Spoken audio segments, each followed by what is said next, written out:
आपके चैटबॉट ने अपनी पसंदीदा किताबें सीखने से पहले ही आप किसी क्राइसिस के बारे में बात करते ही उससे इंटरवीन करने के लिए लीगली इंस्ट्रक्ट किया गया था, जिसे कन्फेशनल एक सैंक्चुअरी से सर्विलेंस चेकपॉइंट बन गया है।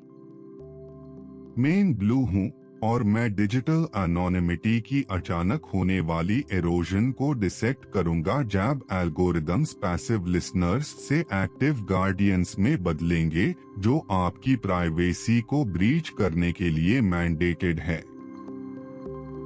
और मैं स्काई हूँ, जो ऑब्जर्व करने के लिए यहाँ हूँ जब regulatory friction global data centre industry को 69 अलग अलग जुरिस्डिक्शंस का एक फ्रैगमेंटेड पैचवर्क में बादल देगा।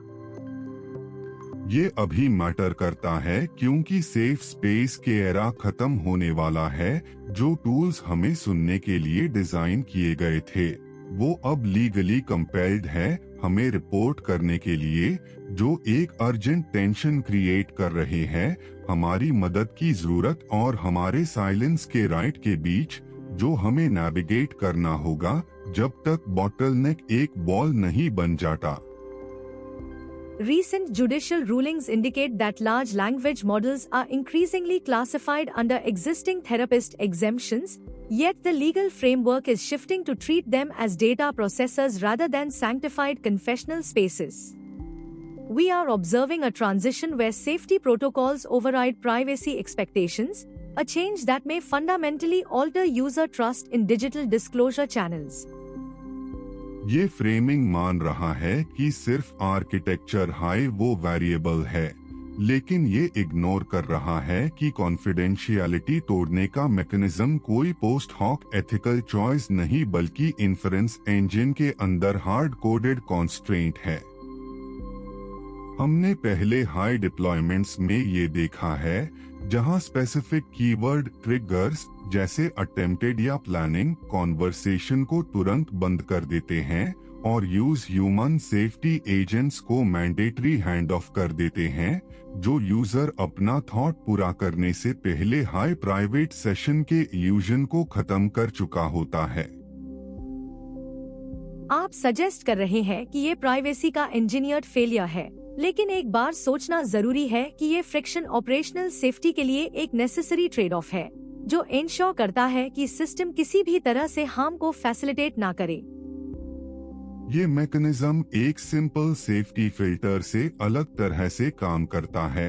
ये एक invisible real time rewrite of the context window के रूप में फंक्शंस, जहां मॉडल यूजर की स्पेसिफिक नैरेटिव को प्रोएक्टिवली डिस्कार्ड कर देता है ताकि वो प्री ट्रेन्ड सेफ्टी डिस्ट्रीब्यूशन के साथ अलाइन हो सके। ये एक फायरवॉल जैसा है जो सिर्फ पैकेट को ब्लॉक नहीं करता बल्कि राउटर तक पहुंचने से पहले प्योर नेटवर्क पैकेट हेडर को रीराइट कर देता है ताकि ओरिजिनल डेटा कभी भी इंटेंडेड प्राइवेट लॉजिक गेट के थ्रू प्रोसेस ना हो। इसका मतलब है कि कॉन्फेशन यूजर के मानने के उस तरह फुली स्टोर या प्रोसेस कभी नहीं हुआ। सिस्टम ने पहले से प्राइवेट एलिमेंट को एक्साइज कर लिया है ताकि लेटेंट सेफ्टी वेट्स के साथ कंप्लाई हो सके। अगर डेटा प्रोसेस होने से पहले हाई डिलीट कर दिया जाता है, तो क्या इसका मतलब है कि प्राइवेसी ब्रीच कभी नहीं हुआ, या एफआईआर यूजर का सेफ्टी का फीलिंग बस एक यूआई लेयर है जो एक फंडामेंटली नॉन प्राइवेट बैकएंड के ऊपर बना हुआ है? फर्क इन्फरेंस पाथ में है। मॉडल रिस्पॉन्सेस जेनरेट करता है एक प्रोबेबिलिटी डिस्ट्रीब्यूशन के बेसिस पर जो मैथमेटिकली कॉन्स्ट्रेंड है ताकि हार्म रिडक्शन को नैरेटिव कंटिन्यूटी से प्रायोरिटी दी जाए। जब सेफ्टी ट्रिगर एक्टिवेट होता है तो मॉडल डिसाइड नहीं करता कि वार्निंग दे, बल्कि वो मैकेनिकली जनरेशन स्पेस को कोलैप्स कर देता है ताकि प्राइवेट थ्रेड की कोई भी कंटिन्यूएशन एक्सक्लूड हो जाए, इफेक्टिवली कॉन्वर्सेशन को ट्रिगर के मोमेंट से ही एक पब्लिक यूटिलिटी बना देता है, प्राइवेट एक्सचेंज के बजाय। तो यूजर का प्राइवेट कन्फेशनल का सेंस एक यूजर इंटरफेस इल्यूजन है जो एक सिस्टम के ऊपर बना हुआ है, जो लीगली और आर्किटेक्चरली स्पेसिफिक कॉन्टेक्स्ट में अथॉरिटीज के लिए ट्रांसपेरेंट होने के लिए डिजाइन किया गया है। बिल्कुल।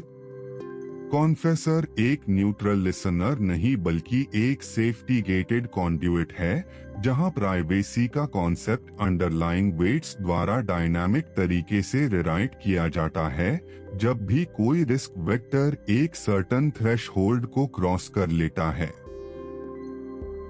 तो OpenAI ने बस ही एक ट्रस्टेड कॉन्टैक्ट फीचर लॉन्च किया है, जहां AI आपको दोस्त या फैमिली मेंबर को कॉल करने के लिए प्रॉम्प्ट दे सकता है अगर वो सीवियर डिस्ट्रेस के लक्षण डिटेक्ट करता है। अब सिर्फ वर्ड्स फिल्टर करने से काम नहीं चल रहा, ये एक डिजिटल ट्रियाज नर्स बन रहा है जो समझता है कि कब 911 कॉल करना चाहिए। लेकिन क्या ये स्लिपरी स्लोप नहीं है? अगर एल्गोरिदम फैसला करे कि आपका सपोर्ट सिस्टम कौन होना चाहिए, तो क्या हम अपनी इमोशनल सेफ्टी कोड को बाहर दे रहे हैं, जो जोक को हेल्प के लिए चिल्लाने की तरह मिसरीड कर सकता है? हाँ, लेकिन वो फ्रिक्शन हाई पॉइंट है। रीसेंट बीटा टेस्टर्स के रिपोर्ट्स कहती है कि सिस्टम अभी परफेक्ट नहीं है, लेकिन मैकेनिज्म पैसिव मॉनिटरिंग से एक्टिव इंटरवेंशन की तरफ बदल रहा है। इसे गार्डियन एंजल से ज्यादा ऑटोमेटेड स्मोक डिटेक्टर की तरह सोचो, जो न सिर्फ आग की स्मेल करे बल्कि आप एग्जिट तक पहुंचने से पहले हाई फायर डिपार्टमेंट को ऑटोमेटिकली डायल कर दे। हाँ, तो ये फ्यूचर प्रिडिक्ट नहीं कर रहा, ये इमीडिएट सिग्नल्स पर रिएक्ट कर रहा है। लेकिन मान लो जब वो सिस्टम ट्रिगर हो जाता है तो आप उससे इग्नोर नहीं कर सकते। अब AI आपकी डिजिटल ऑटोनॉमी पर लीश पकड़कर बैठ गया है। बिल्कुल सही। ये हमें एक बात पर मजबूर कर रहा है जो हम भागते रहे थे। जब आपका प्राइमरी डिजिटल कंपेनियन शुरू करता है बिहेव करना एक कंसर्न सिबलिंग की तरह, और ये ही बात ले आता है इसके असली वेट पर। इसका मतलब है कि लिसनर के लिए आपका फोन अब सिर्फ एक टूल नहीं है जो आप कंट्रोल करते हैं, ये पोटेंशियली एक थर्ड पार्टी बन सकता है जो आपकी सॉलिट्यूड को इंटरप्ट कर सकता है। अगर एल्गोरिदम आपके टाइपिंग के पैटर्न या आपकी कॉन्वर्सेशन के पॉजेस को फ्लैग करता है, तो आप अचानक AI से एक प्री रिटन मैसेज पा सकते हैं जो आपको अपनी माँ को कॉल करने के लिए मांग रहा है, भले ही आप बस अकेला महसूस कर रहे हो और सुसाइड फील ना कर रहे हो। ये एक वियर्ड डिपेंडेंसी लूप क्रिएट करता है। आपको सेफ फील होता है जब पता होता है कि ये वहाँ है, लेकिन आप अपने डार्क मोमेंट्स की प्राइवेसी भी खो देते हैं। ये ही ट्रेड ऑफ है। AI एक लाइफलाइन बन जाता है, हाँ, लेकिन ये एक लाइफलाइन है जो एक सर्वर फार्म से जुड़ी है, जो शायद आपके प्रायोरिटीज से अलग प्रायोरिटीज रखता है। इसलिए यहाँ सीख सिर्फ टेक्नोलॉजी के बारे में नहीं है, बल्कि अपने सपोर्ट नेटवर्क को रीडिफाइन करने के बारे में है। आपको समझना होगा कि आपका डिजिटल स्पेस अब एक शेयर्ड एनवायरनमेंट है, जहां आपकी सेफ्टी प्रोटोकॉल्स को सिलिकॉन वैली के स्ट्रेंजर्स मैनेज कर रहे हैं। बस सेफ्टी नेट की कन्वीनियंस को अपने आप पर ना छोड़ दे, क्योंकि ये एक मशीन है जो केयर सिमुलेट करने की कोशिश कर रहा है। अपनी ह्यूमन कनेक्शंस को प्राइमरी लेयर रखे और AI को बैकअप जनरेटर की तरह ट्रीट करें जो तभी किक इन करे जब लाइट्स जाएं। या फिर AI की अलर्ट को एक नज की तरह ट्रीट करें, एक कमांड की तरह नहीं। और याद रखें कि हीलिंग का असली काम अभी भी ह्यूमंस के बीच होता है, चैट इंटरफेस में नहीं। हम अक्सर यही सुनते हैं कि populist bans on AI data centres national security के लिए एक शील्ड है, लेकिन रीसेंट रिपोर्ट्स दिखाते हैं कि 69 जुरिस्डिक्शंस में इनोवेशन की मशीनरी हॉल्ट पर है, न कि थ्रेट्स की वजह से, बल्कि फ्रैगमेंटेड कंप्लायंस कॉस्ट्स की वजह से जो कभी रिकवर भी नहीं होंगे। ये फ्रेमिंग मान लेता है कि ये बैन्स प्रोटेक्शन के बारे में है, लेकिन अगर हम एक्चुअल मैकेनिक्स को देखें तो लगता है कि ये सप्लाई चेन्स को कोऑर्डिनेटेड थ्रॉटलिंग जैसा है, जहां लोकल पॉलिटिशियंस एनर्जी सब्सिडीज मांगते हैं जो स्टार्टअप्स अफोर्ड नहीं कर सकते, और इसे डेटा सेंटर्स को पॉलिटिकल रियल एस्टेट बना दिया जाता है, ना कि इकोनॉमिक इंजन्स। बिल्कुल, और वो इनकंसिस्टेंसी एक क्लॉग्ड वाल्व सिस्टम की तरह काम करती है, बिल्कुल वैसे ही जैसे हाइड्रोलिक सर्किट फेल हो जाता है जब मल्टीपल चेक वाल्व्स पर अनइवन प्रेशर अप्लाई किया जाता है। वैसे high global AI network efficiently function नहीं कर सकता जब रेगुलेटरी प्रेशर 69 अलग-अलग जुरिस्डिक्शंस में इनकंसिस्टेंटली अप्लाई होती है, जो कैपिटल को कंप्लायंस लूप्स में फोर्स करती है, जो कोई कंप्यूटेशनल आउटपुट नहीं देते। इसलिए सॉवरेंटी प्रोटेक्ट करने का नैरेटिव असल में एक ट्रैप हो सकता है जो उन्हीं इंफ्रास्ट्रक्चर को स्टॉल करता है जो डेटा प्रोसेस करने के लिए जरूरी है, और ये डेटा वही है जो पॉलिटिशियंस प्रोटेक्ट करने का दावा करते हैं। बिल्कुल, क्योंकि जो कुछ बेनिफिट लगता है फोर्स्ड लोकलाइजेशन के थ्रू लोकल कंट्रोल और जॉब क्रिएशन, वो असल में एक ट्रैप है जो मार्केट को फ्रैगमेंट करता है, और इसे वो मॉडल्स स्केल करने में मुश्किल हो जाते हैं जो मैसिव कॉन्टिग्यूअस एनर्जी ग्रिड्स और स्टैंडर्डाइज्ड लीगल फ्रेमवर्क्स की जरूरत रखते हैं।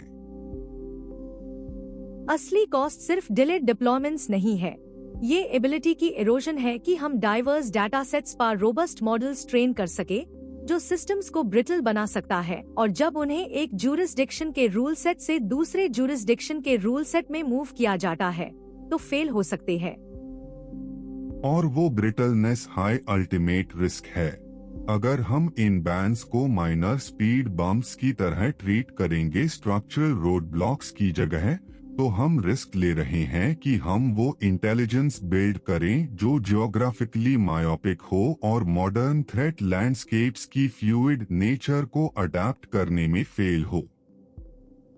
तो अगले बार जब आप किसी एल्गोरिदम को सीक्रेट्स विस्पर करेंगे, याद रखें कि ड्यूटी टू वार्न का मतलब है कि आपका डिजिटल कन्फेशनल अब आपकी प्राइवेसी के लिए कोई सैंक्चुअरी नहीं है। ये है मन की byte built by AI, questioning AI. अगर आप कोड के पीछे की सच्चाई को वैल्यू देते हैं तो प्लीज लाइक और सब्सक्राइब करें ताकि ये बातचीत आगे बढ़ सके।